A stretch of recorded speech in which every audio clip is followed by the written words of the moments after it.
So I'm trying something new this week. I will probably never do it again. It's a bit of an experiment, but I really wanted to give it a shot because of the opportunity. That is, I got up really early this morning to watch the first 5 episodes of Prodigy, or the new season of Prodigy, before work, and then I kind of allowed it to marinate in the back of my mind, and then I put some notes together, and now I'm recording. This is very different from how I usually do things. For one, I usually watch things twice before I do a video.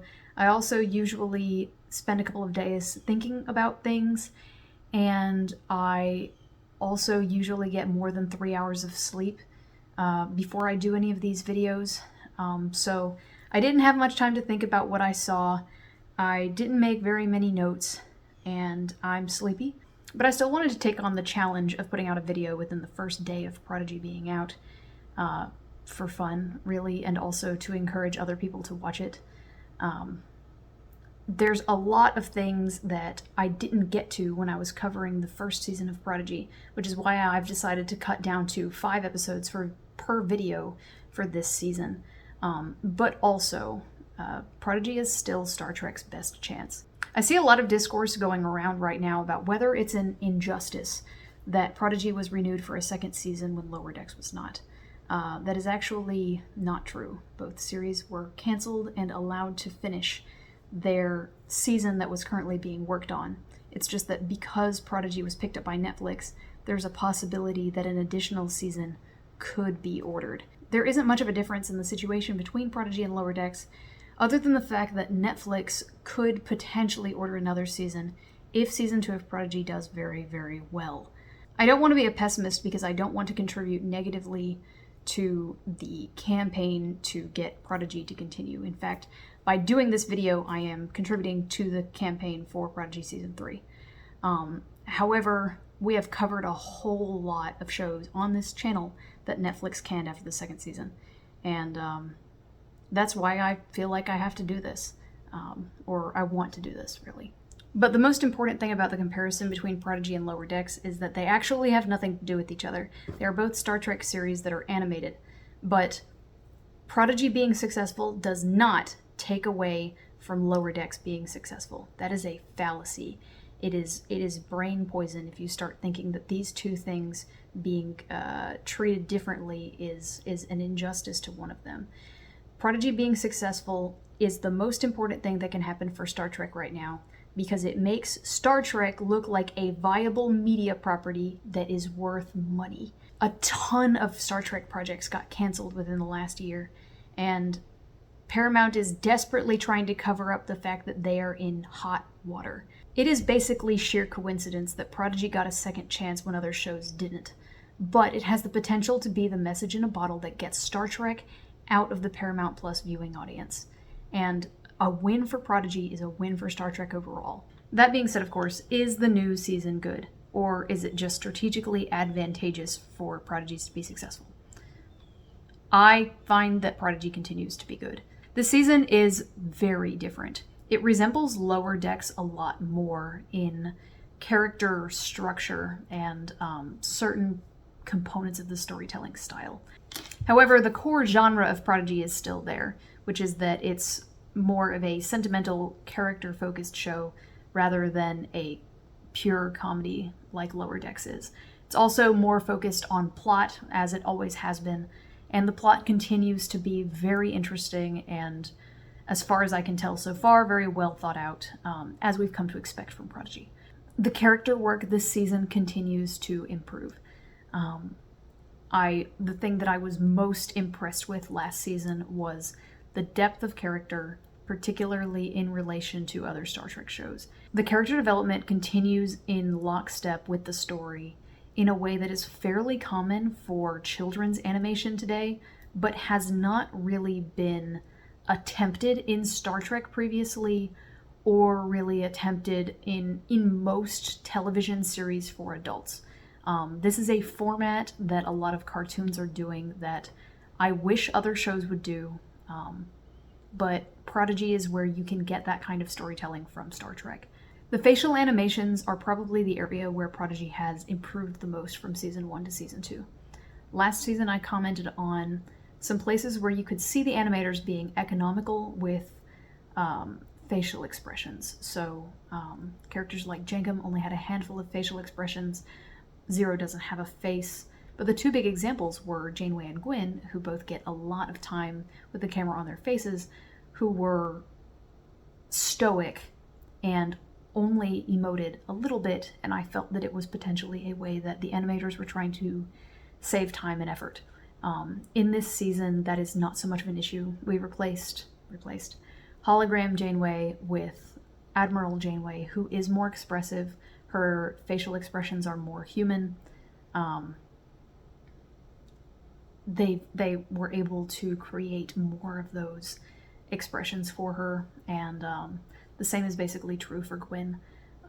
It seems like between seasons, they sat down and created a larger library of facial expressions that they could use with Gwyn. I'm not really sure if that's exactly how that works, but her expressions have a lot more nuance and are used more often. Dal also has a somewhat improved range in the facial expression area, but that was already something that they had put a lot of focus on last season, so the improvement is less noticeable there.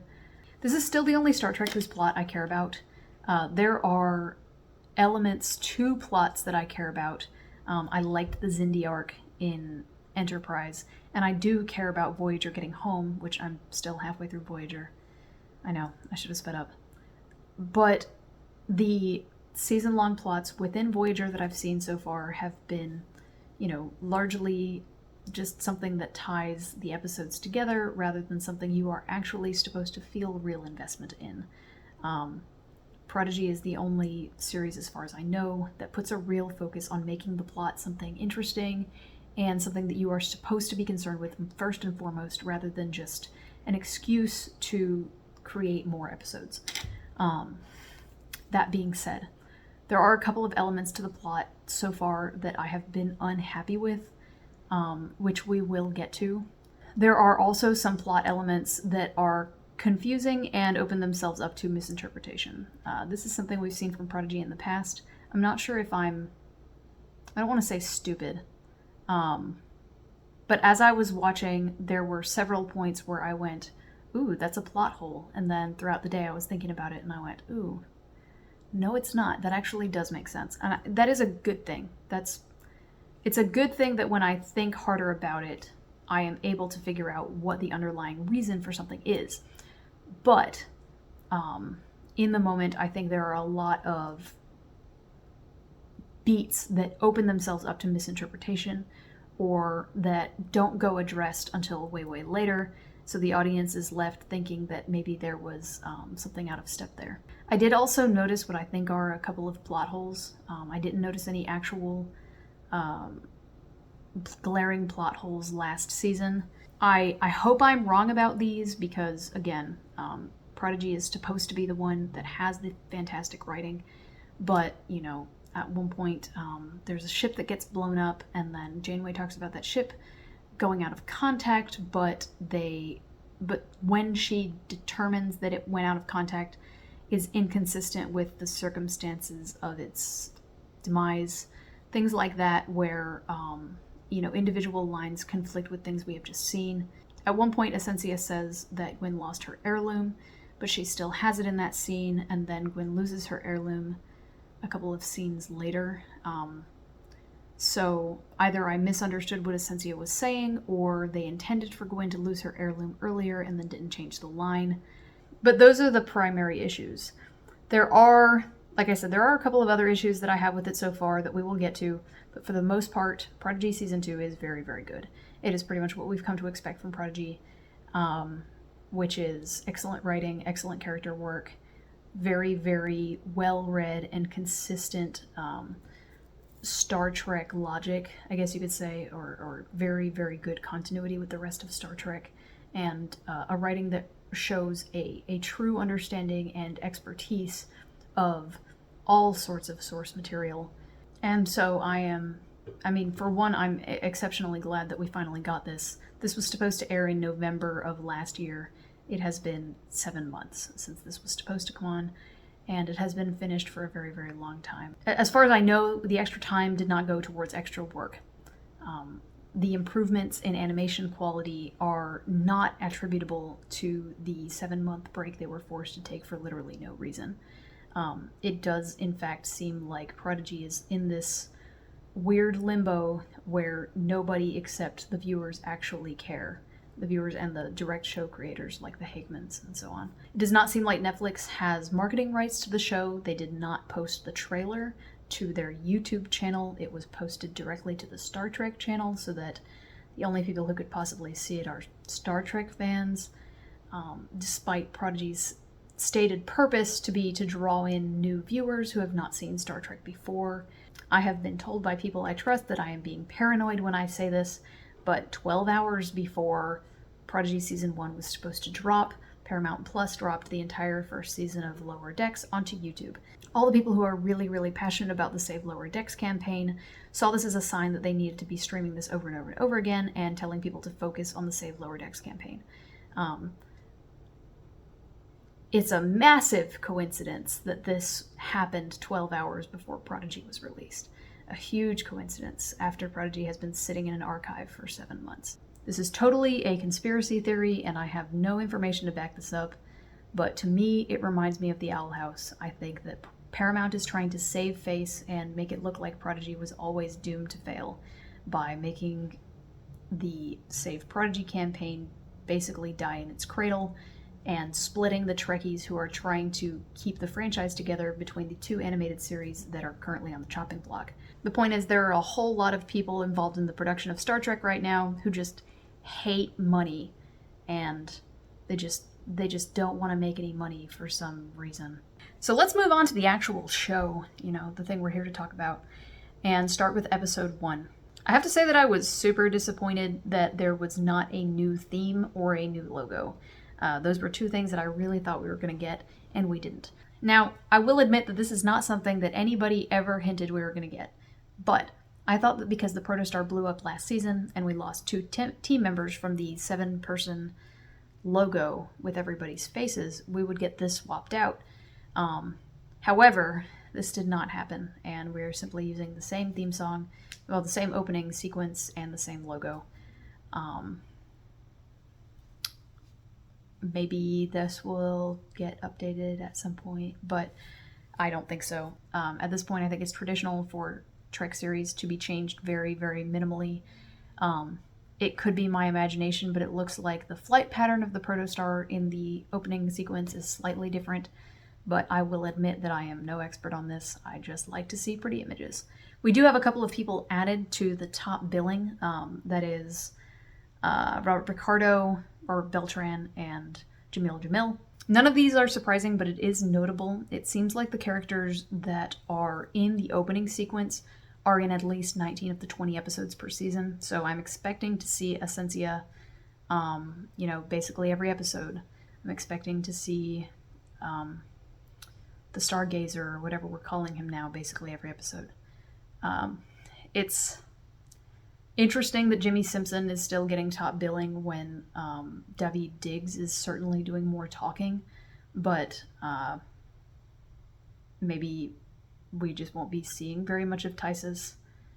Anyway, I'll go ahead and mention that I love montages. I'm a huge sucker for montages, and Prodigy has a ton of them. I think that the montages in Prodigy are my favorite part, and Prodigy can have a whole lot more of them than other shows can. For example, there's a montage at the beginning of episode 4, where the adults are questioning each of the children in turn, and you see each of the kids sat down at the same table being asked a couple of different questions and reacting differently. It's a whole lot of fun, but in a traditional show, a montage like this, where you have to rapid fire go through a bunch of characters and a bunch of lines, would be fairly expensive. You'd have to set up each of those characters in that environment, put their makeup on. But in animation, you are using the exact same set, you have an existing model, you swap them in, and it's minimal extra effort comparatively to do a montage. We got a lot of montages of the kids running around doing things in season 1 on the Protostar, because the Protostar was a model that they had, and they could just place the pieces on it. It's far more economical to create a 2-second shot in an animated series than it is to make a 2-second shot in a live action series. And montages are rapid fire 2 and 3 second shots. So the opening montage gives away the main themes of each of the characters this season. First, we see Murph.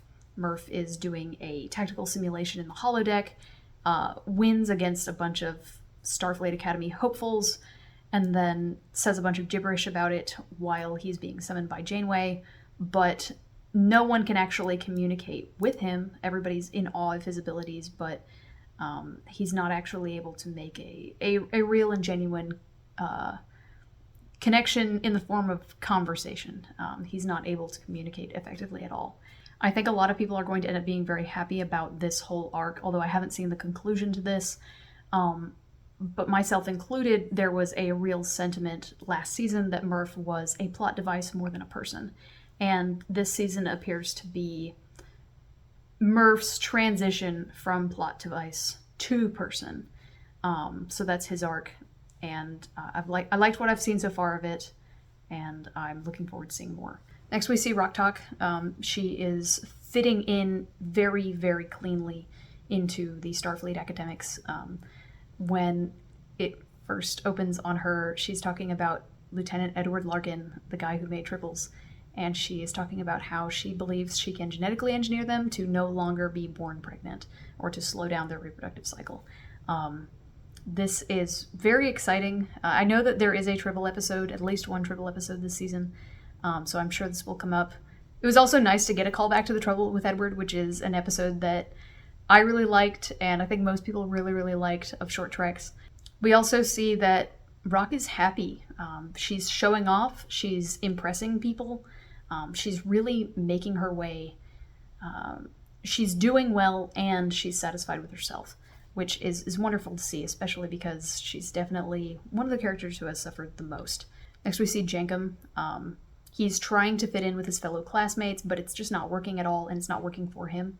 Over the course of these few episodes, he tries to be more polite. He tries to do things the Starfleet way, but he finds that he's just not really able to work effectively when he's not being himself, which ties into one of the major themes that we're exploring this season, which is how the kids fit in with Starfleet and potentially don't fit in with Starfleet. There's a lot of emphasis throughout these episodes of Jankum doing things by the Starfleet book and it not working, but then when he just tries to do things based on his intuition, he is able to engineer a solution far more effectively. He's also not able to make friends when he isn't being himself, something that is a concern because what we find very early is that the children are growing apart from each other. They are quite distant from each other already. They have differing priorities, and they have their own lives at this point. They are less true companions than a lot of other kids' show heroes. I think they will always be important to each other, like siblings, but we're seeing more of the dynamic where, siblings grow up and potentially begin their own lives separately and see each other when they can. Then we get to Dal. Dal is not at all meeting the intolerably cringe accusations this season. What's really interesting about this season is you can actually start from season 2. Like, if a person bounced off of season 1, they could skip ahead to season 2 because the dialogue is very expository. It very much goes over everything that's going on pretty often. You could definitely just skip ahead to season 2 if you didn't like season 1, and you would definitely understand what's going on, at least most of it. All the important parts they go over a couple of times so that you definitely understand.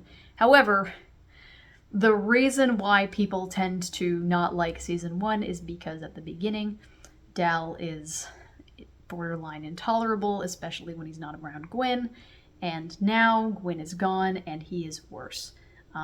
He is just incredibly grating for these entire first 2 episodes, except for like a 3-minute conversation where he talks to Gwen on the phone. And other than that, he's just like peak worst Dal. And I actually kind of respect this move by the writers. I did say that my big request for this season is for Dal not to develop backwards. I did not want to see him become insufferable for the first several episodes like he does here. But for one, we totally understand why he's behaving the way he is. And for two, people were so angry last season that I think a return to super irritating Dal just to piss those people off, it makes me a little bit happy. I know it's probably bad for the show because the protagonist being an annoying person is its biggest hurdle.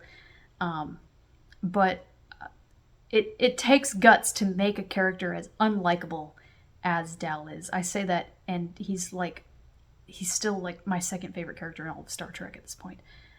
Maybe not second favorite character. He's certainly my second favorite character in all of Star Trek right now.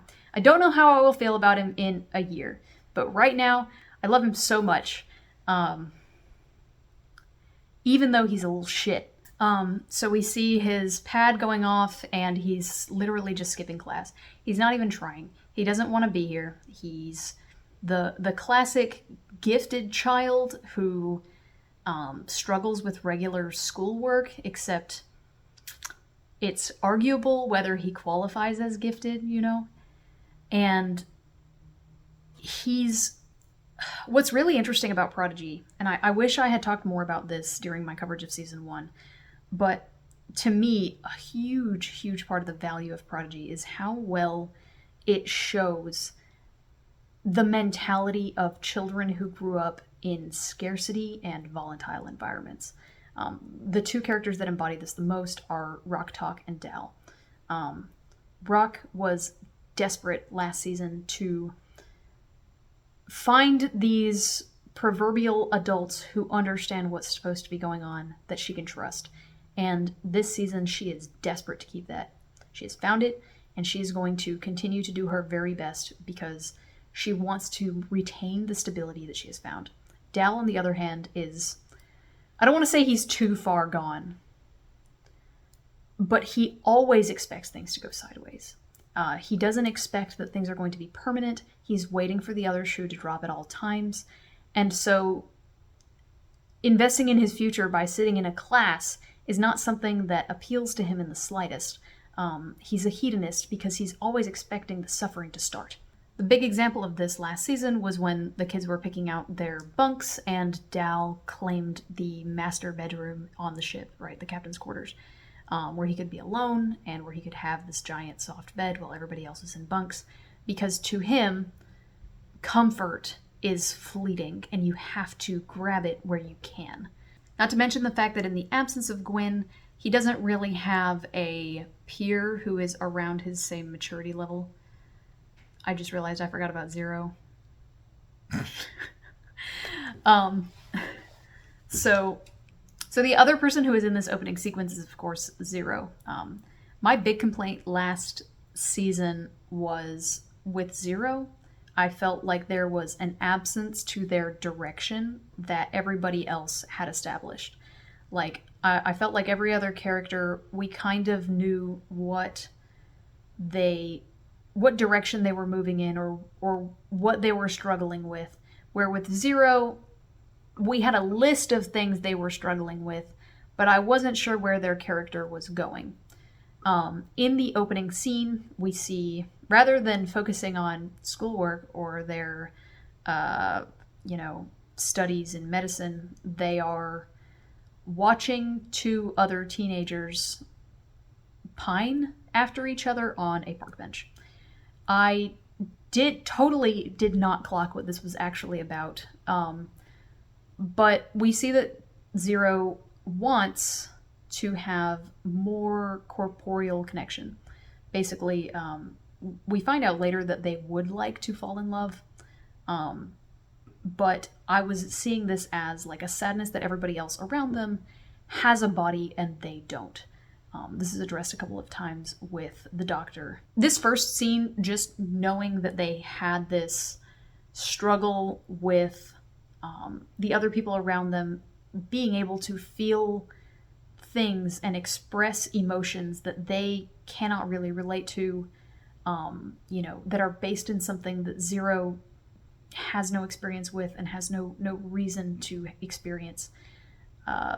this opening scene with Zero really, really just immediately flipped the switch for me. Now I get it. I understand this character. I like them. I am invested in them. I said last season that I expect that we will get to Zero's character development as soon as Gwen leaves, to make room for the other characters to develop, but whatever. But I like this opening, and then, of course, we do go in a direction with this that I was not anticipating at all, which we will get to, and I'm very happy with Zero's development so far. I highlight Zero specifically because they were the character I was most disappointed in last season, and this was a huge delta for me. I understand that Zero was a very, very popular character last season that a lot of other people really, really instantly connected with. I didn't, but now I see where we're going, and I'm happy with it. Gwen is still obviously gone. We see her a couple of times doing her own plot line later, but the main theme here is we set up what each kid is going to be focused on this season. We establish that the kids are all doing their own thing and have largely grown apart. We also established this might not be a bad thing. You know, Rock's development, independent of Dal's influence, is good. You know, if she spent more time around Dal, who never goes to class and just sits on the roof whispering insults at the pilots flying around above, I just realized, oh my god, that's Nova Squadron. He was watching Nova Squadron. Okay, anyway, you know, if Rock spent more time around that, now, she does have zero patience for Dal's shit, so it wouldn't be too bad, but the fact that she's doing her own thing is good for her. She, you know, it's a little bittersweet, but overall, it is positive. So the kids are summoned by Janeway to head out on Voyager. It seems like it's been about a year. The question is, a year since what? They say that they were on the Protostar last year, but I was under the impression that they were on the Protostar for about a year. So has it been a year since they were on the Protostar, or a year since this whole thing started? Either way, it looks like the majority of our cast is now 18, which is something we are not going to think about. They meet with the Doctor, who is delightful. Obviously, the Doctor is basically one of everybody's favorite characters. He's pretty impossible to dislike. I'm sure there are people out there who do not like him, but he's got everything. He's got the slightly inhuman crew member who wants to be human. That is the staple of every single Star Trek series. But very funny, very heartfelt, very snarky, deadpan, you know, lightly cruel to the children in a way that feels cathartic when one of them is Dal. He meets them and then immediately tells them that, I'm sure you will come to love me just as much as you loved hologram Janeway, your, you know, dead mother figure. She doesn't matter. I'm all that matters now. He's the best. I'm going to take a little bit of a detour here for a moment. I've had a really stressful few months. I just finished my master's degree. I worked full-time while doing my master's degree for the past 2 years, and my final semester was extremely rigorous. In addition to the fact that I had 2 major work projects that came to a head immediately after my graduation and then immediately after that. It finally just finished up on Tuesday of last week, so 6 days ago. I was really, really hoping that everything would be finished up in time for Prodigy to come out, because I really wanted to get back to making videos, which is my hobby, instead of doing homework and or actual work, which I do care a lot about my job, but it was very, very stressful. And at no point did I get a tension headache the way Dal's behavior gave me a tension headache today. I took 3 ibuprofen today because I was so tense watching these first couple of episodes. If he were my kid, I might drown him. What saves this plotline is the fact that everybody else is also done with Dal's shit.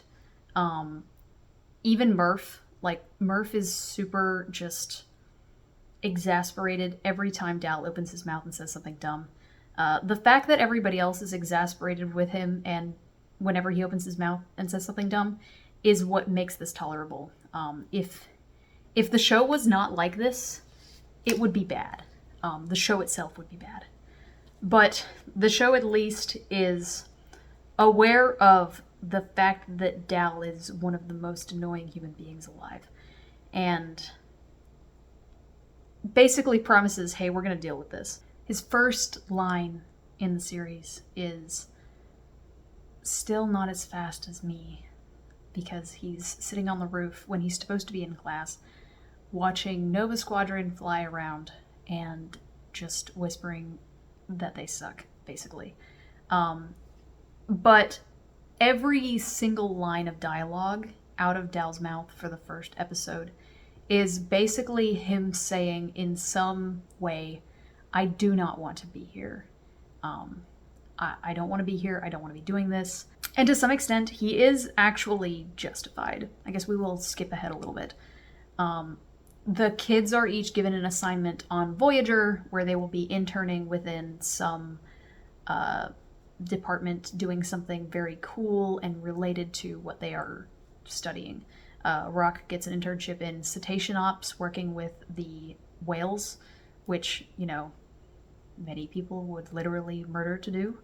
Jankum is working on the warp core. Zero is assisting the emergency medical hologram in the sickbay. And Murph is just, I think, allowed to be on the holodeck doing training simulations eternally. I'm missing a kid.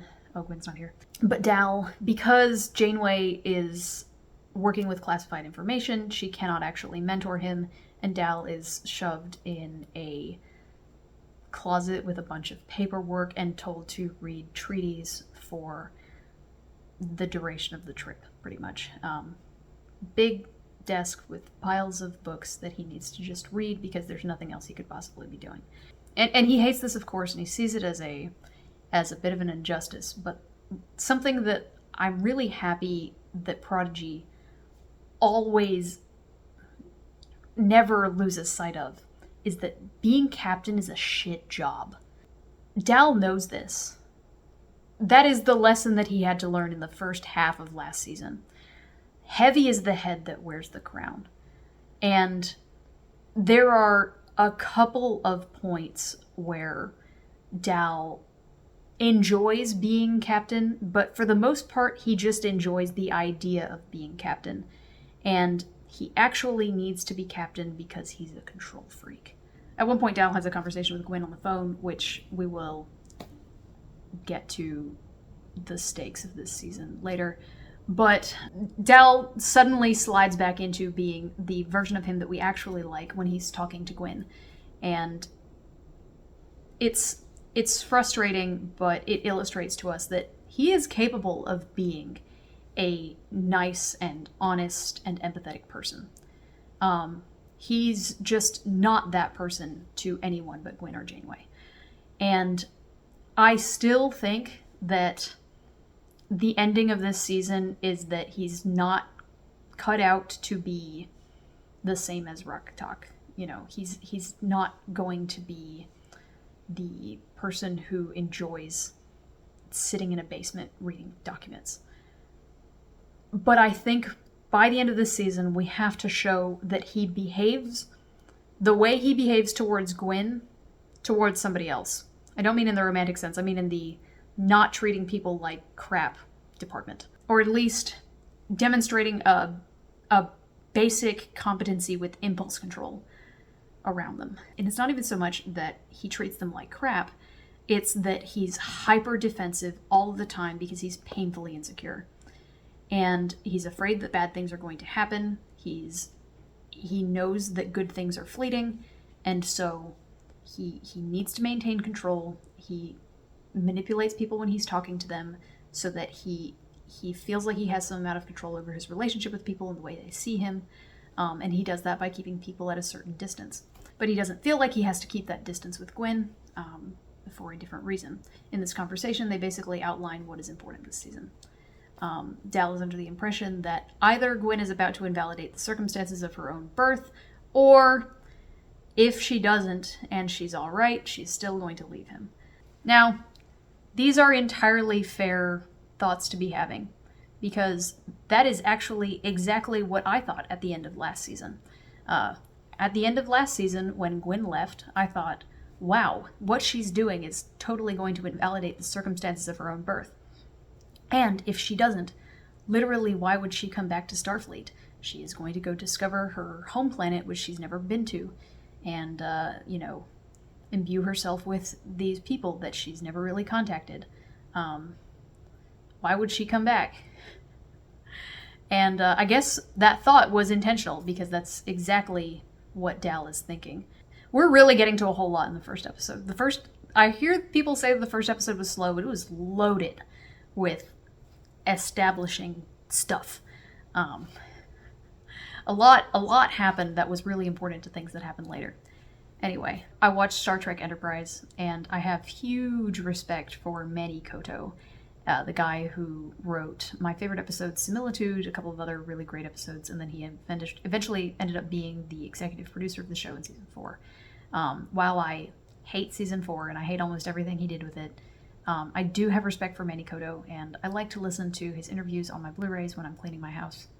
He seems like he was a really great person. But one thing that I really disagreed with him about was that he couldn't keep two people in a relationship. He thought that it was important that people break up so that they can develop a real understanding and then come back together. This actually happens several times with Trip and T'Pol after Manny Coto starts writing for them in Enterprise. I hate this. I think that Manny Coto is really good at evoking emotion, but the idea that you need to break up in order to get back together and be stronger is bad. No. No. If you are in an on-again, off-again relationship, break up. So I read this one comment from the Reddit discussion after season 1, episode 19 came out, where they first started to kind of explore the idea of Dal and Gwen being a romantic couple. And this one comment said, they can't do this. Like, in a kid's show, you cannot have your two leads, especially, the fact that they're teenagers, be in a long-term relationship over the course of the series. They can't do this. Like, they don't do this. This person said if they get together next episode, one of them has to die. So when I was watching episode 20, when they are getting ready to hear their verdict about whether they have been accepted into Starfleet Academy, I was like, oh, this is what they're gonna do. Gwen's gonna leave because they can't have two characters, together who are the leads. And it turns out that that's just wrong. How do you pull it off? You just do it.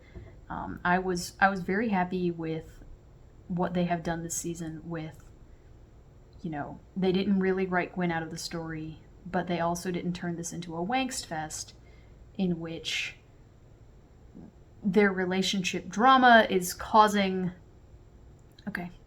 Their relationship drama is actually causing all of the problems in the story. But that's beside the point. Like, you don't feel like it's their relationship drama that's actually causing all the problems in the story.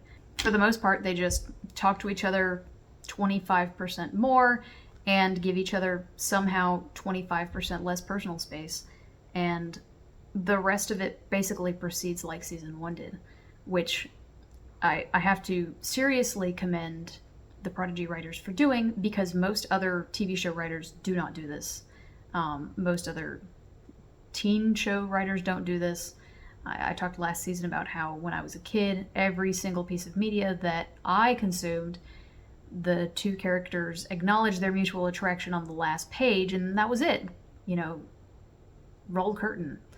So I am very happy with this being represented. And by this, I mean literally a healthy relationship between teenagers. I mean,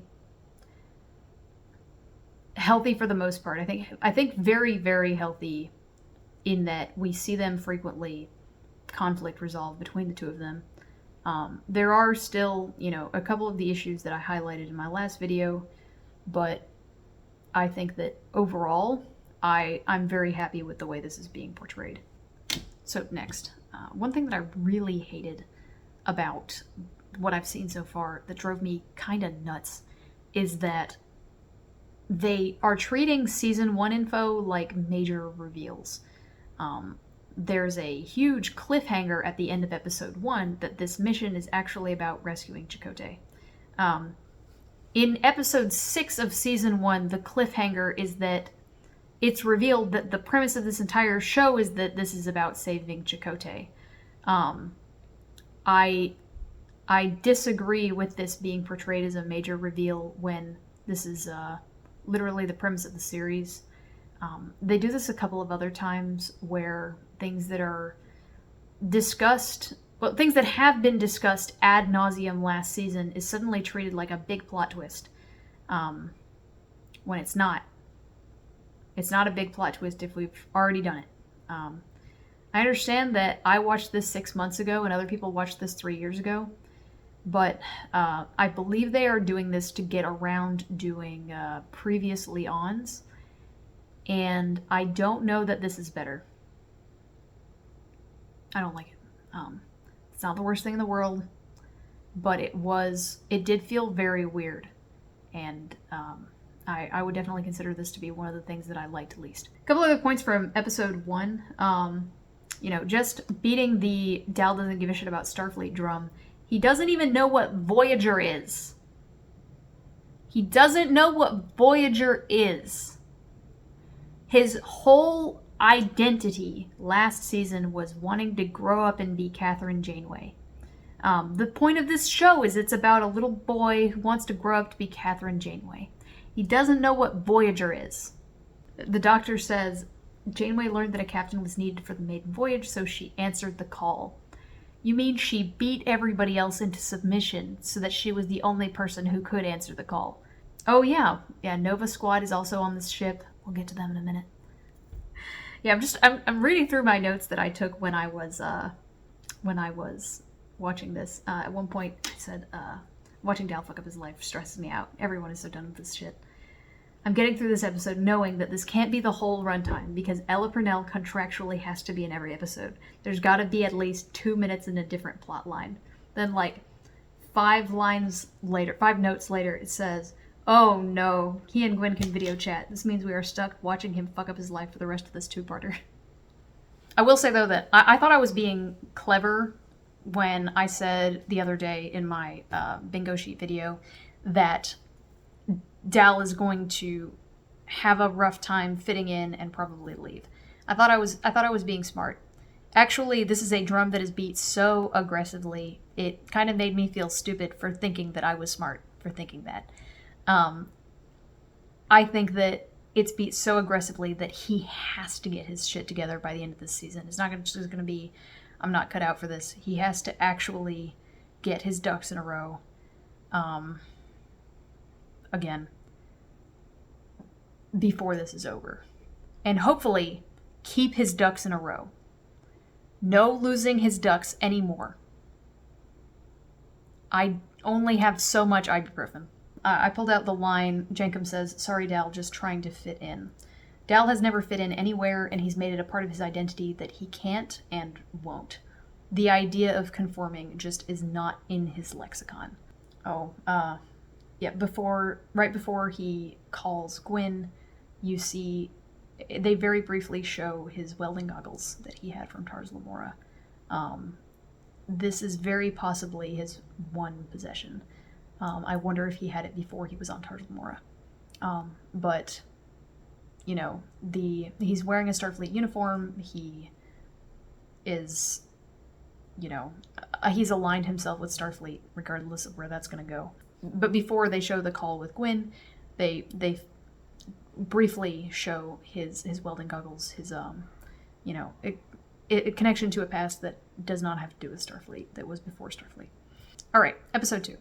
So we open on Gwyn on Solemn. Actually, we don't even open on Gwyn on Solemn. We open on Gwyn reading those treaties that Dal hated reading in the previous episode, because she's trying to prepare for first contact with Solemn. And we see that she is freaking out. She is very, very nervous. She's tried to prepare as much as she can. You know, she is the planner and Dal is the improviser. And between the two of them, they can kind of function, but independently, this was kind of a bad idea in the first place for her to go by herself. I understand that they didn't really have much of a choice, seeing as the Vaunakot are a ridiculously racist, violent species that just, you know, kills everyone who comes within their space that isn't Vaunakot, but it was still a Herculean task. So she goes down to the planet and everything immediately starts going sideways. It turns out that the Vindicator is already here and has already told them that the Federation was sending a spy who had altered herself to look like a Vaunakot in order to infiltrate their government. This is what Essentia did last season in order to infiltrate Starfleet. She's basically saying that Gwyn is doing what she did, but she's not. So we same shoe other protagonist, right? A lot of what we see from Dal is a lot about how he doesn't belong anywhere. He, he finds out that he's human, but nobody would ever think that he's human. And then when he does go to Earth, Starfleet Academy just treats him like garbage because they don't want human augments to be there. And this is sort of what Gwyn starts to see in her own plot line. She was born on Tars Lamora. She's Vaunakot by blood, but she's only ever met 2 Vaunakot and a couple of robots, right? She's not terribly familiar with their society or their customs. She doesn't really know very much about them at all. And she has to come in and say, I am truly one of you because I'm the clone of one of you. But that doesn't convince them. Eventually, Essentia wins over the very small council, and Gwyn has to run off. The woman who was piloting Gwyn's shuttle gets blown up because Essentia calls a strike on it. This is what I described as a potential plot hole.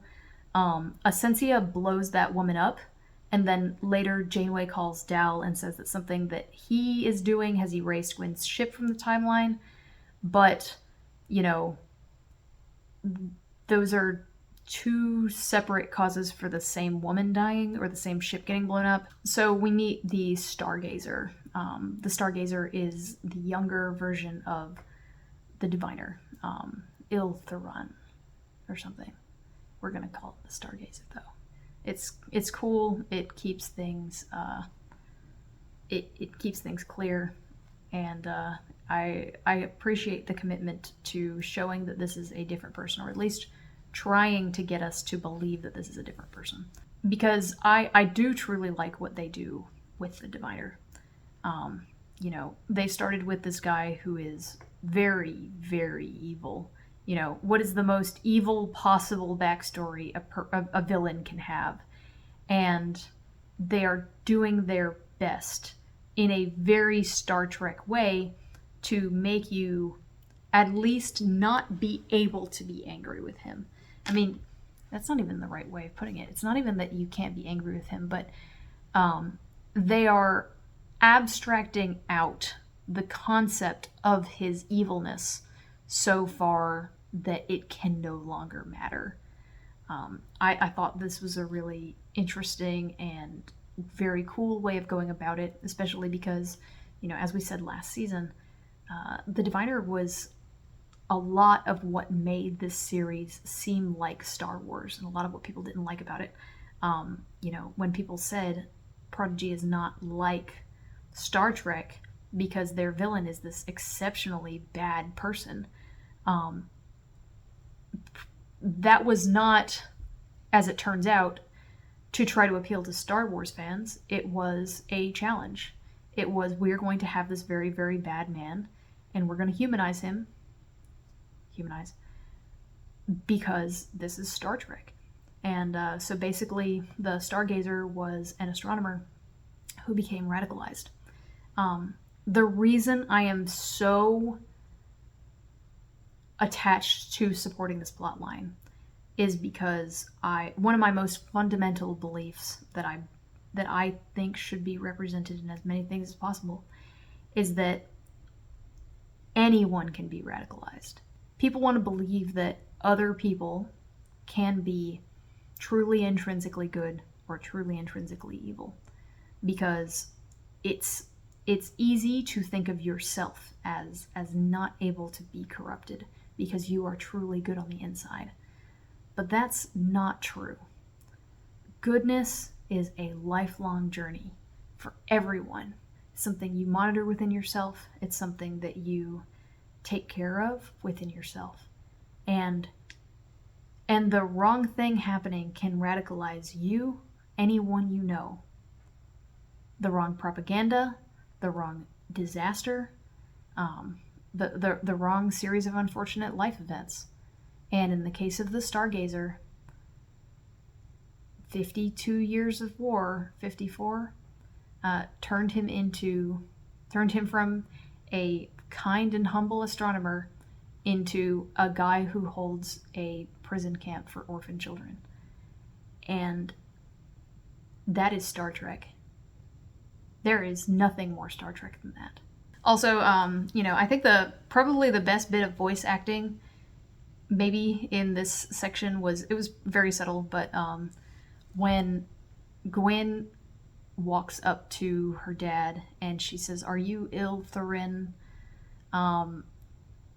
She very convincingly says it as if it is a word she has never said before,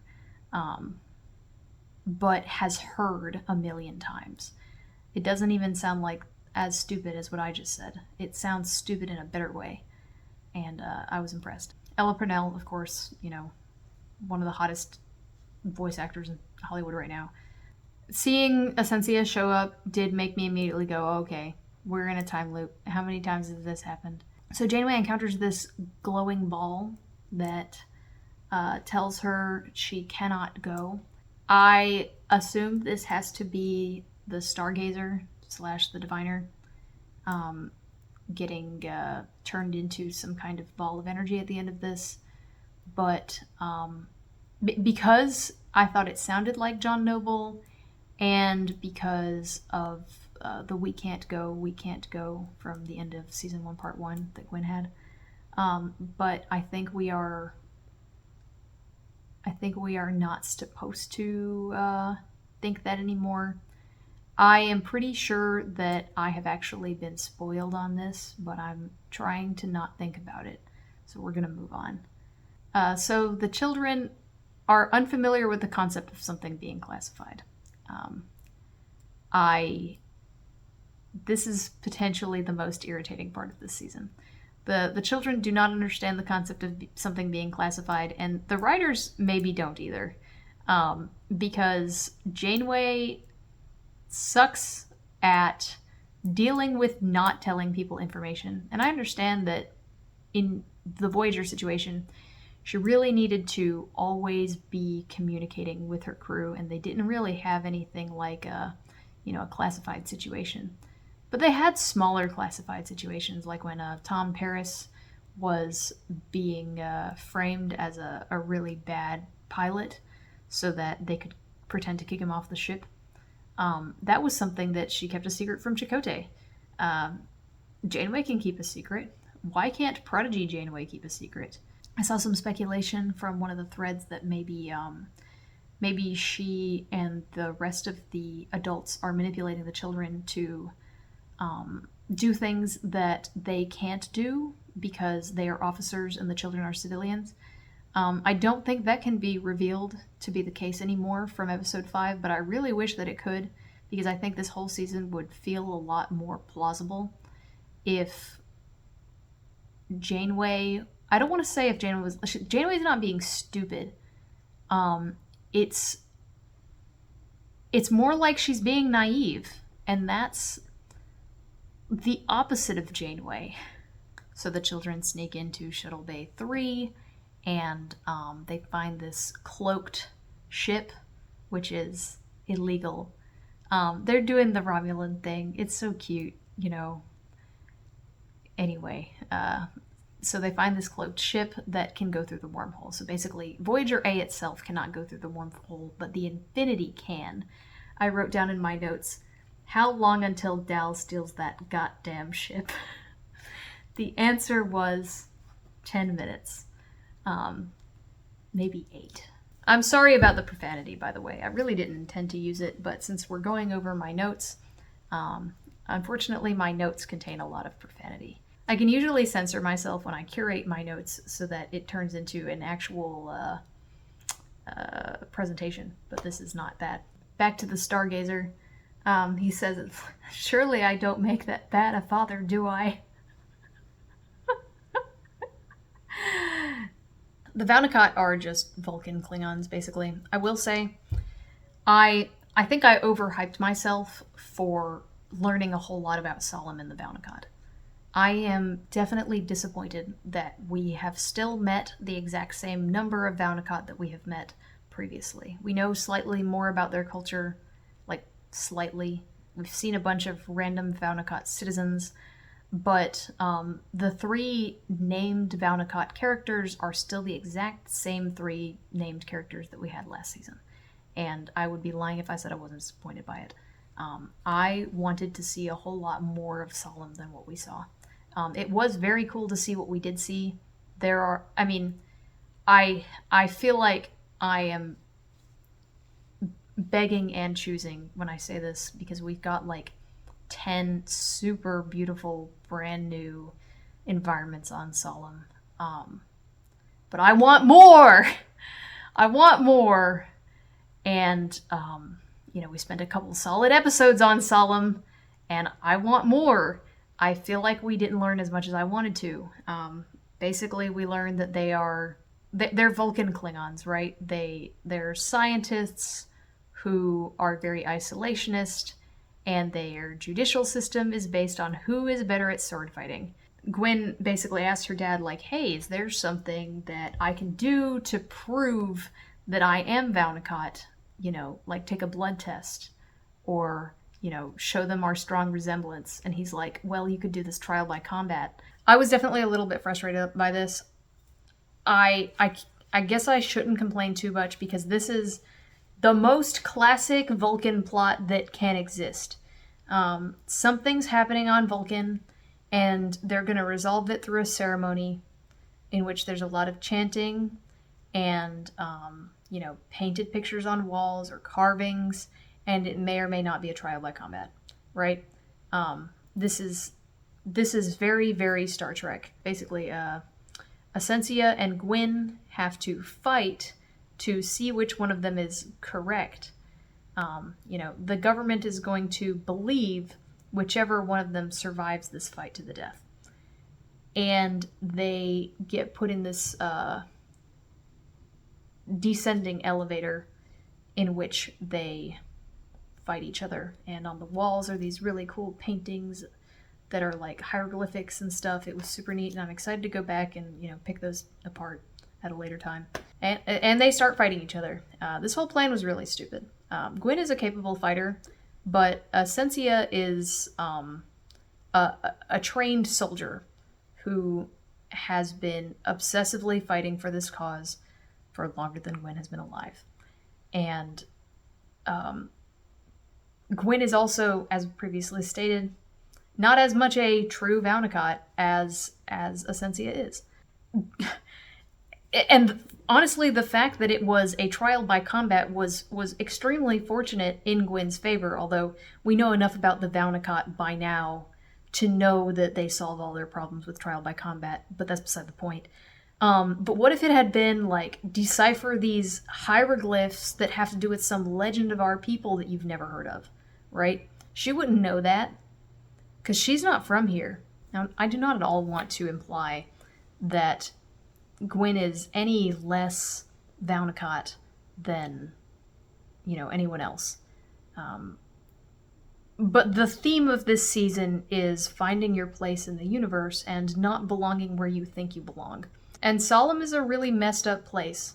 And the fact that Gwyn has difficulty acclimating 15 minutes after she arrives there is to be expected. Last season, like a couple episodes into last season, I referred to Gwyn in my notes as Princess Martial Arts from Planet Violence.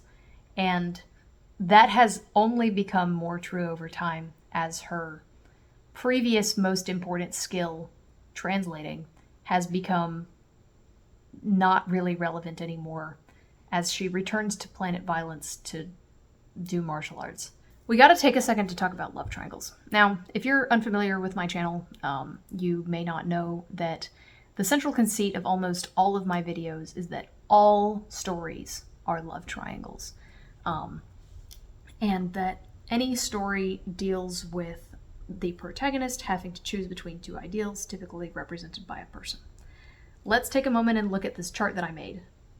Alright, so I was going to get to this last season, but I did not because I covered everything in 10 episodes. Since last season, I actually wrote some software that would do all of this graphing for me. However, I was too lazy to make the dataset today to plug into that software, so instead we have done it in PowerPoint. Here's all the love triangles in this story. And by love triangles, I do not mean the romantic kind. I mean people who care about each other and how it affects their motivations.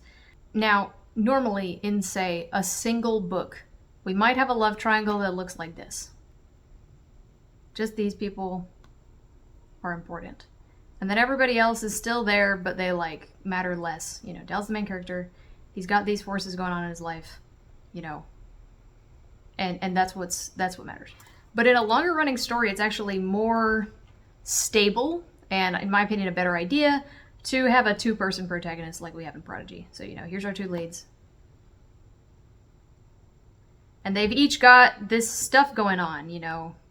Last season, I talked a lot about how the point of last season was Gwyn dealing with this, you know, connection she has with boys she likes and connection she has with her dad, who's a dick. So, you know, she feels like she has to be loyal to her dad, but eventually he leaves her to die, so she runs off with boy, right? That's season 1 of Prodigy. Progeny. However, that's kind of an oversimplification, right? You know, it's not her choosing between her dad and Dal. She eventually realizes that even though her dad is a terrible person, she still has to leave and, you know, complete his work. We've got some extra pulls here, right? So, you know, Gwyn is being pulled towards her dad. Her dad is being pulled towards extremism by the Vindicator. Dal is being pulled towards Starfleet by Janeway, who is being pulled even further towards Starfleet by Chakotay, right? There are other characters in this story, but these are all the important ones. I'm sorry if there's someone you care about who is not on this graph, because other than Rock Talk, they don't really matter. You don't really have to worry about the distinction between nurturing and exploitative. That was a major theme last season, where we had these two trying to run a spaceship, but both of them have abusive parents and they suck at being leaders and taking care of children and all that stuff. That's not really the deal anymore. So last season was about this love triangle, right? And when Gwyn left last season, I figured that that means that the next love triangle has to be this one. And it is. Like, that's what this is about. This is an oversimplification, right? Dal does not actually have to choose between Gwyn and Starfleet. You know, Janeway likes Gwyn very much, and this is not a real choice. However, this arrow has to pull in both directions. The big missing component from last season on this graph was that Dal pulled Gwyn towards Starfleet, but she didn't pull him away from it. Now she does. Because throughout this season, what we've seen so far at least, you know, his every solution for any problem she has is commit a crime. Or go behind Janeway's back, you know, steal something, do something we're not supposed to because, you know, because Starfleet would not want us to do that. And to be fair, Admiral Jellicoe does decide that it's okay if Gwyn dies. Like, to some extent, there is actually a choice between Gwyn and Starfleet. And his loyalty to Gwyn versus his loyalty to Janeway. But this is just kind of an abstraction of what's happening in the story. Notice how this arrow only goes in one direction, right? Dal does not actually pull Janeway away from Chakotay. To some small extent, he does influence her to be less rigid in her adherence to the rules, but this is in a very limited capacity. Janeway's whole connection to Starfleet right now is about getting a ship that will get her to be able to rescue Chakotay. But so we got this reversal, from this love triangle to this one, but we got another interesting role reversal. So somewhere in the middle of episode 3, it's so funny. Like, Dal didn't have anything to do at all. The only thing he had to keep track of is the fact that if he messed with the timeline, he could erase his girlfriend's existence from ever occurring. So all he had to do was not do that. But you'll never guess what this season's about. Gwyn is doing okay in this trial by combat between her and Essentia, but she eventually is affected by Dal deleting her from the timeline and is unable to, grip things and falls down into the pit, in which she gets basically captured by this sculpture of thorns, which looks very much like the sculpture of thorns that she was trapped in on Larry the Murder Planet. So in season 1, the inciting incident for her turncoating is that he left her to die. She got trapped in this basket of thorns, and he came to get her. So she stopped being loyal to him and became loyal to him instead. In this season, Dal messes up real bad, deletes her from the timeline. She starts dying. She falls into a pit of thorns, and her dad rappels down to save her. Basically, it's shot for shot the same. You get the same. In season 1, it was Dal rappelling down to save her from the shuttle bay of the Protostar, and in season 2, it's the Stargazer rappelling down to get her from the mouth of the hole that she fell into. So that's interesting. That being said, she does not actually, turncoat again. At this point, she starts actually dying, and they have to get her back to Voyager because she's fading in and out of reality. Now is as good a time as any, because I think this might actually be the last point I have about Dal and Gwyn. I was pretty frustrated at some point. I read this interview that one of the Hagmans, I think, said that what makes the relationship between Dal and Gwyn work is the fact that she's very gloomy and she requires an external emotional processor that will keep going when she wants to give up.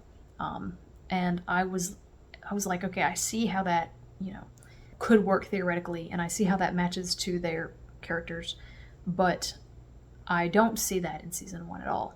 But I realized that interview must have just occurred after they wrote season 2, because almost every episode in season 2 we see this kind of thing. Dal does, accidentally almost kill her, although that was technically largely Majel's fault. But he is always her external source of perseverance. She is not like him in some ways. She tries to save Solon from itself one time, fails, and then goes into an angst coma about how she didn't do it perfectly the first time, where Dal is immediately like, all right, well, what are we going to try next? I continue to be impressed with the way they were able to create these 2 thematic factions and develop 2 characters and their relationship to each other and their relationship to their factions and stuff in a way that keeps the story grounded to character, but also keeps the story moving. They, like I said, the 2-person protagonist structure, even though one of them is more important than the other, gets more screen time than the other, really. It's a very strong structural choice, and one that's very reliable when you're telling a story of this approximate length. It's not feasible for something the length of, Voyager. We could not do this for 7 seasons. 7 seasons of 26 episodes, 40 minutes long. But we can do this for the duration of the story that they have planned out. Now we gotta talk about Majel. it was like not a really great place to put this, but I come to Prodigy to watch these people make bad choices. That's what I'm here for. I want to see them be worse than the Lower Decks crew. You know, the Lower Decks crew, we're seeing people who are actually still very good at their jobs. They're just not very advanced in their careers. That's not why I'm watching Prodigy. I like Lower Decks separately for Prodigy. And part of that is I wanted a mess, you know. When we first met Dal and Gwen, and I knew from, you know, prior sources that they were the captain and first officer of the first season, you know, when we first saw them interacting with each other, I was like, oh, this is a disaster. You know, these two are going to be a total nightmare. They both think that they're in charge. They, you know, they have this codependent, antagonistic, mutual attraction relationship that is going to cause serious problems. And then it did. And I wanted it to be very messy. And part of that was that I wanted there to be a messy love triangle with Zero. And it wasn't a sincere desire. Just every time the three of them were talking to each other, it somehow felt like Zero was a little bit more than the third wheel there. You know, like a little bit more of a participant than I would have expected. And, you know, there were a couple of points where I was like, please add the non-corporeal cloud creature to this super messy relationship. And they kept not doing it. But I wanted them to do it. But by the time I got to season 2, I wanted less of the mess. You know, I became genuinely invested in the characters and the plot and the development. And I didn't just want to see all disaster all the time. By the way, we are currently seeing all disaster all the time, which is fine with me. I'm okay with that. We introduced this new element named Majel, or as I called her from the trailer, Gwen 2. Majel is the Vulcan leader of Nova Squadron. I saw her in the trailer and my spidey senses went off so bad. She's the same approximate height and build as Gwen. They're both, you know, obviously very stoic. I was nervous that Majel would be like T'Lyn, because we've already had T'Lyn and T'Pol, two kind of vaguely bitchy Vulcans who underneath are actually very sweet and caring. But Majel is more of the bitchy Vulcan who is extremely overconfident and underneath is a cocky person poisoned by their own hubris, somewhat judgmental towards others, like Gwen. She's the head of Nova Squadron. Of course, I have to mention that she's played by Michaela Dietz, who also played my favorite character in Steven Universe, Amethyst. Another lovable purple jerk, and I really, really hope that they make a purple joke by the end of this. Amethyst is an iconic character, and I'm not usually all about the actor illusions, but I really do hope that they make a purple joke before the end of the season. So I was afraid, given the promotional images that we got, that Majel was going to be an alternate love interest for either Dal or Gwen. I figured it would probably be Gwen. She very, very strongly resembles Gwen. For all the reasons I stated, but also Gwen has white hair on top that fades to black, but Majel has black hair on top that fades to white. You are very much supposed to be thinking this. Dal even describes her as kind of like Gwen, but much, much worse.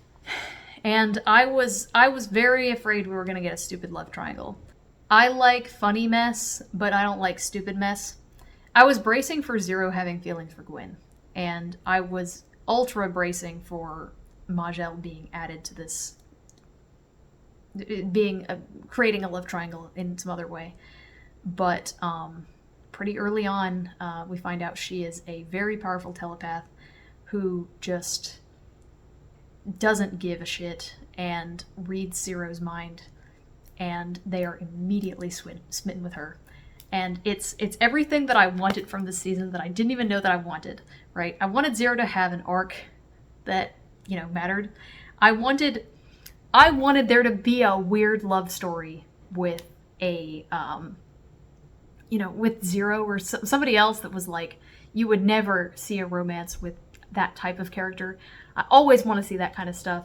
I am a sucker for telepath romance, and we're getting it. I'm very happy. But most importantly, in the first couple of episodes, Zero is kind of participating in Dal's mild rebellion against Starfleet, because they are still seeking, connection and stuff. But part of this is because they had no particular connection to Starfleet, no particular reason to want to stay. And in this season, as we are sorting out, like, where does each of the children belong, giving Zero a love interest who is ultra Starfleet, she is the head of Nova Squadron, top of the academy. This pins Zero pretty hard to the Starfleet side of the board. We do still have a couple of floaters. I have no idea where Jankum is going to end up. I kind of suspect that we're going to get something real weird with, like, Dal and Gwyn taking Chakotay's place as the voice in the nebula or something. I don't know where that's going. I do want to bring up the, at some point, some voice tells Gwyn, like, you are supposed to be together or something. And I was like, that's weird. Prodigy doesn't usually do the obvious romantic notes, right? It's gotta be something else. But, and I totally do think it's gotta be something else. But once Dal hears about this, he convinces himself that it's about him and Gwyn. Before that point, he is seriously doubting their relationship. He constantly thinks she's 5 minutes away from dumping him. And then after that, he's like, oh, the mysterious sky voice says that we are meant to be together? Well, I am ride or die for you. Do not worry. I will be right here. I just thought it was funny. I do not know what I was referring to, but I, at one point in my notes, put... I'm not sure what I was referring to, because this could be one of many points. It is like the Vaunakot are incapable of not sniffing their own buttholes deeply for more than 10 minutes at a time. Yeah, they are a species that takes themselves incredibly seriously. I did yell at Zero at one point. They said, there's a certain assurance knowing that what already did happen will happen. The kids get complacent when trying to rescue Chakotay, which is what causes them to mess up and invalidate the circumstances of Gwyn's birth, which is bad. Now, I'm sure every single person is going to comment on this, but the instructional video on time travel is amazing. If you somehow do not know, Dr. Aaron is the self-insert for the actual science advisor for Star Trek Prodigy. She won a bunch of, Hugo, I don't think it was a Hugo award, but she won a bunch of awards for scientific accuracy in a science fiction television series, which is, I know, super specific, and it doesn't sound like a big deal, but I think that's a huge deal. I was really, really frustrated when I was watching Discovery with the lack of science positivity of the people in Discovery who are science officers. None of them actually care about science, except for characters who are jokes. The science officer, Saru, is actually a linguist. Well, he's got a bajillion specialties. And Michael, the science officer after him, is actually a xenoanthropologist. I do think xenoanthropology is really, really cool and interesting, but it is not the same as warp theory, and I was sick to death of them explaining that it was. Thank you, Dr. Aaron. You are a huge portion of the reason why Prodigy is good. What made me laugh so hard is that, I guess this is kind of bleak, but so nobody is able to get Dal to read this book, Temporal Mechanics 101, and he's like, I haven't read it, quit nagging me, blah, blah, blah. Everybody nags him. Then he accidentally invalidates the circumstances of Gwyn's birth. she literally begins dying in his arms, and this is the catalyst for him to finally read Temporal Mechanics 101, which, as it turns out, is a series of short instructional videos that he skips most of. We got a Lower Decks reference! The Doctor talks about how the most chaotic ship he's ever been on is the Cerritos. We got a bunch of references, actually. I already talked about the reference to short treks, but I am very, very interested to see what we are doing with the person who looks like Future Guy. When I first saw that person's silhouette, I thought they looked a whole lot like Chakotay. The montages are great. I love the series' commitment to making fun of Janeway and the Doctor's taste in holo novels. It's so specific, and it's like, listen, Janeway is the coolest person in the history of Star Trek. You know, you should want to be her when you grow up. The point of this series is how cool she is and how children should want to be exactly like Janeway, except her taste in holo novels is shit, right? And then they bring in the Doctor and they do the same thing. They just rake him over the coals with his, the fact that he likes romance is the cringiest thing that any of the kids can, like, conceive of. It's fantastic, especially given the extra 2 levels in love story this series has taken since last season. I lost my mind at the Rubber Tree People. I have to admit, I was planning on getting through all of Voyager before season 2 of Prodigy came out, and I didn't. I'm smack dab in the middle of season 3. Also, Aaron Waltke released a list of recommended viewing before this season of Prodigy came out. I didn't watch that either. I was trying to rewatch Prodigy season 1, which I also didn't finish doing. But I did see the episode Tattoo, and I lost my mind that this is what they are basing Chakotay's predicament on. Season 2 episode like 4 or 5 of Voyager. Hang on, I should probably actually look this one up. Voyager episode Tattoo. It's got a 6.1 on IMDb. It's like the lowest rated one in season 2, I think. Although there are things to like about it, but it's a snooze fest. Yeah, season 2, episode 9, actually, I was wrong. This is about the origins of Chakotay's tattoo and how when he was a teenager, he was not really into, you know, his identity as a Native American, and it was something that he grew into over time after his father died, and he wanted to reconnect with the relationship with his father that he could have had but didn't. And it's a boring episode. You know, I try not to be super negative on character episodes, but it's not my favorite for sure. But there's something notable about it, which is that now I will say I am taking this from Greatest Gen. I listened to the Greatest Generation podcast, and they said, and they're aware of the Jamaki Highwater controversy and all that stuff, and they said that they looked into this episode specifically and found that this is one of the few episodes of Voyager where the information about Chakotay's heritage is actually based in truth. Not that aliens specifically visited his people, but that the legend that they reference and the Rubber Tree People themselves are actually existing stories that real Native Americans tell.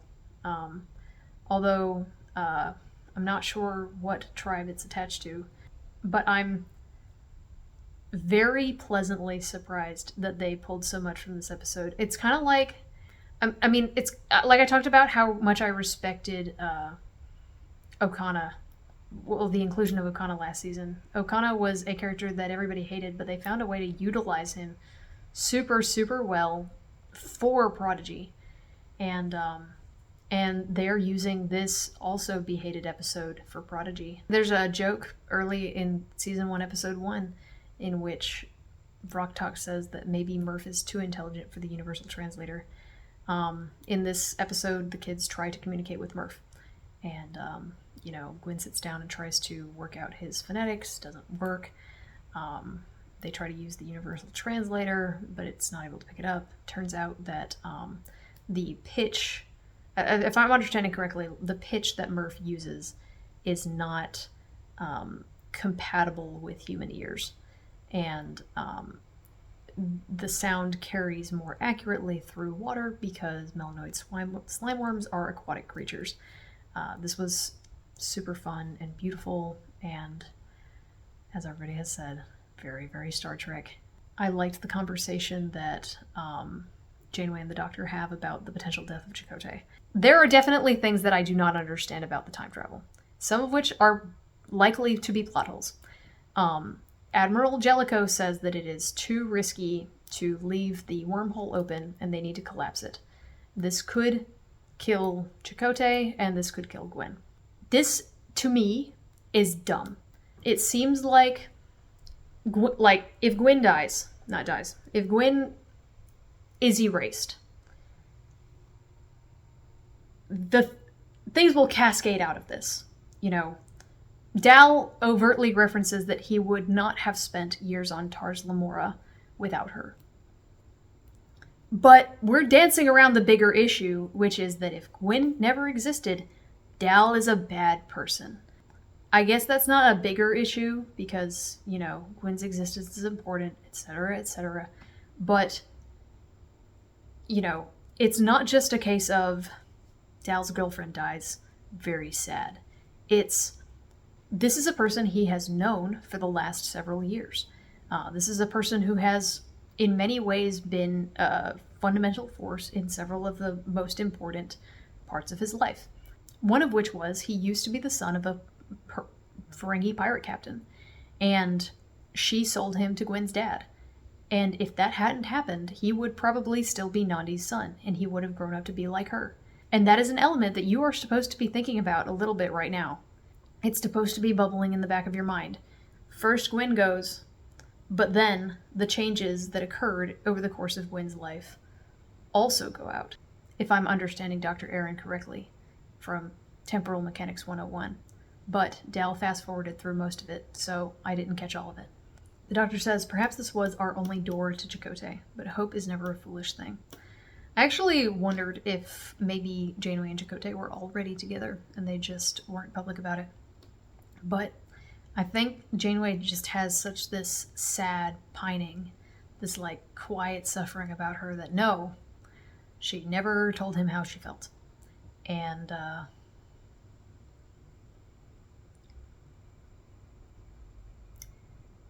I don't know if that's better or worse. So that's the first 5 episodes of Prodigy. There are things that I liked about it and things that I did not like about it. I think, obviously, for the most part, it's quite positive, especially compared to some of the other Star Trek that I've been watching recently, which will go unnamed, even though we've talked about it a lot recently. I will admit to being a little bit confused about a lot of the time travel stuff. I straight up did not understand what is going on with Chakotay. Why is the fact that he used to live on this colony relevant? But I expect that on my next viewing I will understand. So I only watched the first 5 episodes today. I plan to watch the next 5, and then I'll go back and watch the first 10 again before my next video. Probably. I think that Gwen suffers a lot. I think that you could make a Gwen suffering compilation and put it on YouTube and it'd be like 15 minutes long. She is a competent fighter, but we see her get hit. We see her in pain. We see her drifting in and out of the timeline. You know, she pretty much leans on Dal half the time when she's walking around. And because she cannot support her own weight. I think there's ways to do this well, and there's ways to do this poorly. I don't think we've crossed into doing it poorly yet. At the end of last season, I figured that we were going the erase Gwen's birth from the timeline direction, and that really pissed me off. But what kept me going with the series was my thought that, you know, Kate Mulgrew would not be so involved in this series if it was a teenage boy's girlfriend dies, so he is sad story. I think that there's a very fine line to thread between the stakes are the well-being of somebody you care about and this is a story about a woman suffering, right? And I think that so far we are staying on the correct side of that line. However, you know, Gwyn getting stuck in the thorns, Gwyn being locked in the brig, you know, Gwyn losing her memory, Gwyn getting stuck in the thorns again, Gwyn suffering more in pain as she's ripped between timelines. Then Gwyn goes to space and gets talked at by the mystery voice. I don't think it's bad, but it's definitely, like, we definitely have a Gwyn suffering motif. And I don't think it's even a motif. I think it's Gwyn is reaching, you know, the end of the character development that she is supposed to have for now. And so she needs to be the motivation of other people so that they can grow and reach the end of their character development. And I guess let's catch up with our bingo sheet. All right, so here's our bingo sheet. Deep Space Nine, Discovery, Enterprise, or Lower Decks reference. We got a whole lot.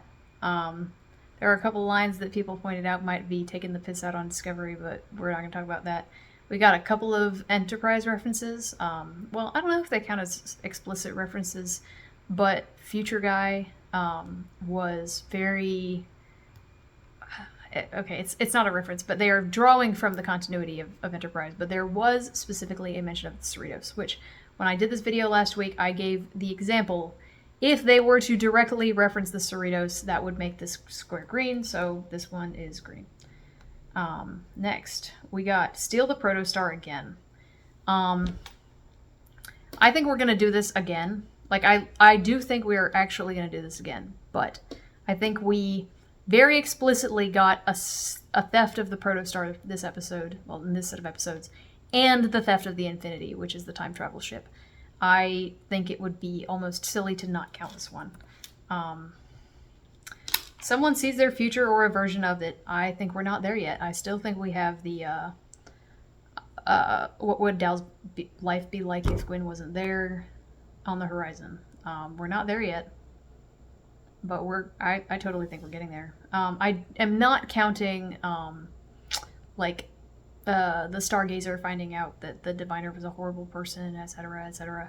I did laugh when all the kids run towards Gwyn because she's dying or whatever, and they see the Stargazer there and like, oh god, it's the Diviner, and they just stop. Like, Vaunicott used genetic... Oh, yeah. Neelix, no, nothing yet. Vaunicott used genetic engineering. I don't think this is going to happen anymore. Like I said, I thought we were going to get more depth from the Vaunicott than we are getting.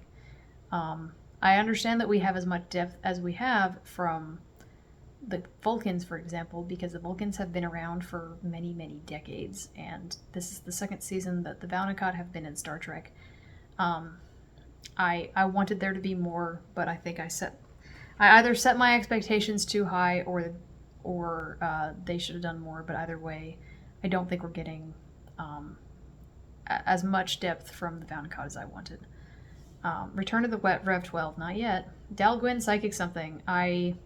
This one is looking less and less likely. I still think it's possible, but you know, the fact that they are no longer separated by, well, they weren't even separated in the first place technically because they would talk on the phone. And then now they are in the same place. I don't think this is impossible because, you know, obviously at some point we have to traverse the timeline where Gwyn never existed. So it's possible. Janeway mentions coffee. This one I said was going to be a shoo-in, but actually, she does not mention it. She actually passes the coffee to Dal to get him to talk, which is evidence that she's the smartest character in Star Trek, but smart is maybe the wrong word. Just, you know, before I do these videos, I have a cup of coffee to make me talkative. I laughed. The point where Dal talks about how, oh, okay, I do like coffee if it has sugar in it. That is the one time in this whole set of episodes where we see him actually reflecting Janeway in any way. Yeah. Evil Augment. Not yet. I still don't think we're gonna get this. EMH discusses 7 of 9. Ooh. He's this one is teetering on the edge because he does talk to Zero about how, like, you are capable of feeling things that you don't know that you are capable of, and try stuff and see what works for you. But I don't think we have explicitly referenced 7 of 9. Salamander as a serious topic. Not yet. There's been very little interaction between Janeway and Dal so far. It has mostly been Janeway minding her own business, and Dal minding the fact that he almost killed his girlfriend and she's dying. Time causality shenanigans. Now, I specifically referenced a time loop. I think this is so obvious. I'm just gonna do it. Like, we know we're gonna get a bajillion loops, and they're gonna have to add more people back into the part of the timeline where Chakotay, blah blah blah. Gotta make instead of making the time loop like this, we gotta make the time loop like this. And we're totally gonna have that's definitely gonna happen. But at this point, in my opinion, we have satisfied time causality shenanigans. Next, the word progeny. Yes, Gwyn uses it to describe herself.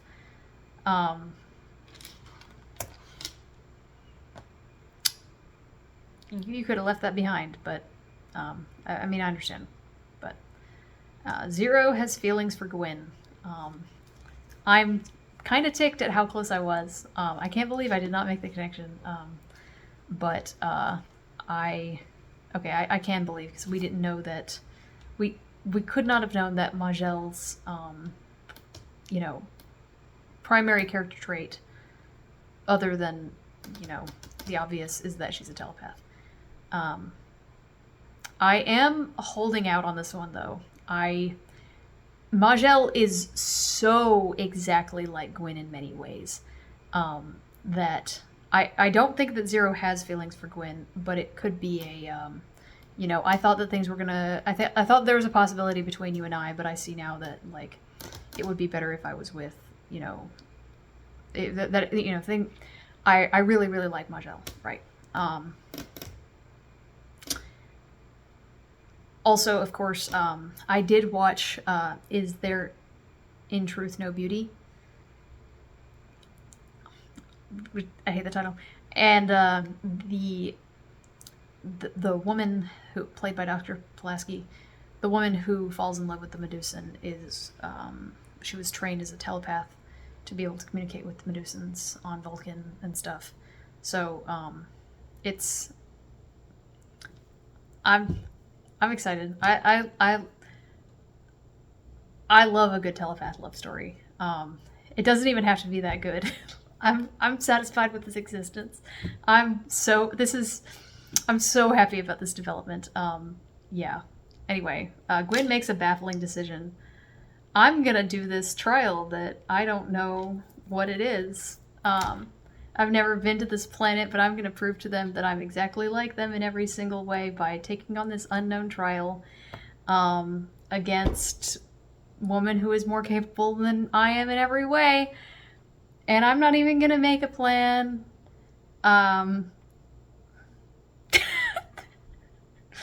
Gwyn's hubris continues to be her greatest enemy. Well, no. Sorry. No, it was the part where Dal invalidated the circumstances of her birth. I think that was a bigger deal. Friction about authority. Yeah. This is like the main thing. Goatee. I'm still holding out for this one. Avoid of obvious America parallel. I have to wait until the end of the season to judge this one, but it looks like we are seriously going to be avoiding the obvious America parallel because they're just taking a different direction. Essentia is controlling the king and queen, whatever they are. Destruction of Mars. I don't think we're going to get to that. Dal cites a Starfleet regulation. He's so close. He cited Temporal Mechanics 101, but Everybody else so far almost has cited a Starfleet regulation. He needs to cite a Starfleet regulation. He's going to do it. Same location in 2 times. We have seen this a couple times. There's shots where we see the same location a couple times. Yeah. Dal leaves. Rock is the new protagonist. I think specifying who the new protagonist would be was my demise here. Dal leaving, very likely at this point. Well, I don't know if very likely, but like, you know, very much in the cards. Rock being the new protagonist, I don't know that that could happen. I did also, in the previous video, say that Majel could be a new protagonist. Now that we've met her, I kind of don't think she would be the new protagonist either. Third form Murph. I was shocked we got this early, but we did. Third form Murph. Kids tell the other crew about time on the Protostar. They were so close. They wanted to, but they could not. Clean reference to something filthy. Still waiting for this one too. I bet there's probably something already that I missed, just because of what last season was like.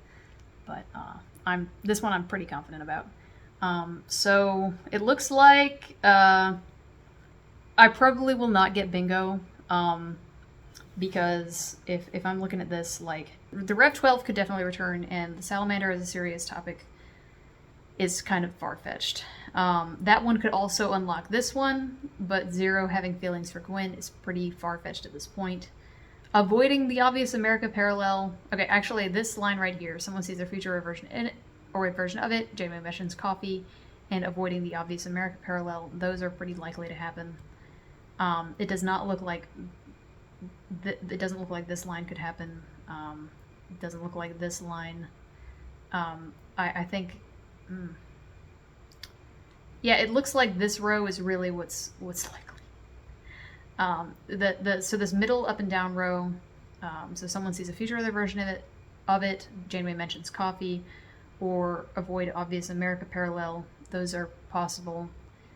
Dal leaving, kids telling the other crew about their time on the Protostar, and a clean reference to something filthy. I think these are the 2 rows, or the 2 lines in the bingo sheet that I think are likely to be viable at this point. So yeah, that's the first 5 episodes of Star Trek Prodigy Season 2. So that's episodes 21 through 25. I promise next time I will be a little more collected, but I wanted to have fun and make a video all in one day, on the same day that I watched it. So, see you at the next one.